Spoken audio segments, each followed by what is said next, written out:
Narating namin ang isang resort na sobrang lamig ng tubig at super budget friendly. Bumalik nga kami sa Dolores, Quezon para maghanap ng murang resort at napadpad kami dito sa Mesinas Banesa Resort na nasa boundary ng Dolores, Quezon at San Pablo, Laguna. Maraming nagsasabi na sulit daw dito kaya sinubukan na namin. Pagdating ay nagbayad kami ng 100 per head for overnight at kumuha ng cottage na good for 8 to 10 packs. Malinaw at malamig ang tubig na running water din. At walang oras ng paliligo. Habang naghahanda sila ng hapunan, sinulit ko ang spot, nag-set up ng duyan at naglibot.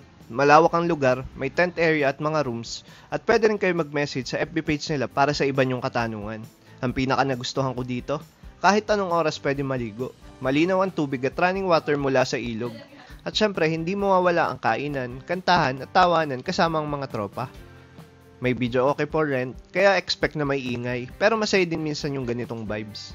Kinabukasan mas luminaw ang tubig at kita mong enjoy na enjoy ang bawat naliligo. Perfect spot pang palamig, lalo na sa mainit na panahon.